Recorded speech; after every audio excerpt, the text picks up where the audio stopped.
Now, there are certain people inside the British monarchy that actually think this about Meghan Markle, that she ruined one of the most, spectacular traditions that the royal family was simply known for. It is, of course, this. That's right, the royal balcony. But seemingly, why did she ruin it? And more importantly, is she truly to blame? As ever, let me explain. Morning, lovely to see you today. Thank you so much as ever for joining me. Yes, we're back in the underground. A lot of people ask me, Neil, what are you doing on the underground? Why are you filming there? I film them wherever I am. And right now we're going off to an election meeting. I can't say which party, we're not political on here, but we have to go and cover it. So the fastest way, allegedly, is going by the underground. You wouldn't think so though. Absolutely. Moments you have to wait, sort of say many minutes, should I say, that you have to wait. I love the way they say slight delay. 21 minutes, is that a slight delay?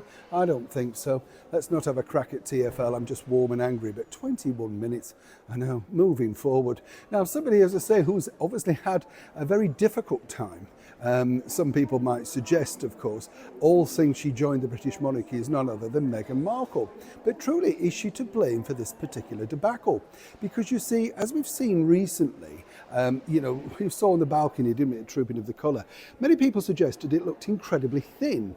And when you think about it, these were just assigned to working royals. Now, on the coronation, it was different because we had Camilla's family there, extended family members, stuff like that. And I thought that worked very well.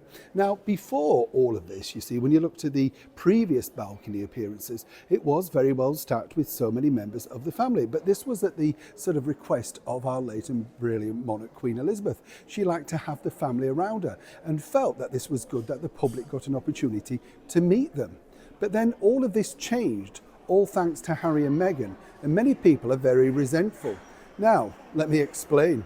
You see, this all went very different when Harry and Meghan decided that they no longer wanted to be members of the British monarchy. And as one can imagine, this didn't go down too well with not just the senior members, but with other members too. And the reason behind this was quite simple, you see. The moment that they decided to step back, as we now know, Harry and Meghan felt that they could dip in and out of affairs that they fancied, turning up for, say, trooping of the colour, perhaps a state opening of Parliament, Order of the Garter, prepping up their brand Sussex. And of course our late monarch said no half in, you're either fully in or you're not. But what resulted was this, a very much thinned down monarchy. Now, where this gets very difficult is, as we've seen recently, the Princess Royal, Princess Anne, has said actually this doesn't work, and she believes that in fact it's too far thinned down. And this is the battle that she's having now with her elder brother, of course, the King.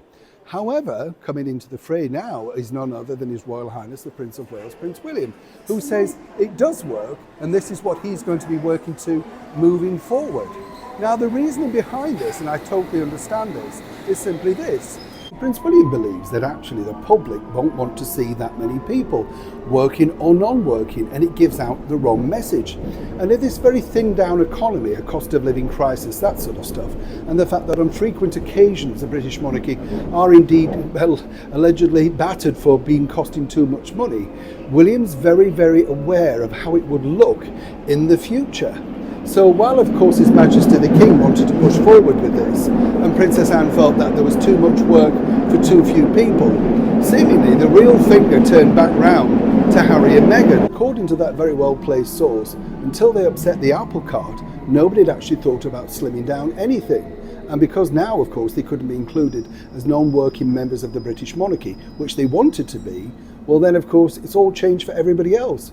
And lesser royals have to party off-site and are not allowed to appear on the now famous Buckingham Palace balcony. Who do you agree with? Prince William, King Charles, or indeed do you believe, like the Princess Royal, that things have slimmed down way too much? Neil Sean on the London Tube in the very heart of London.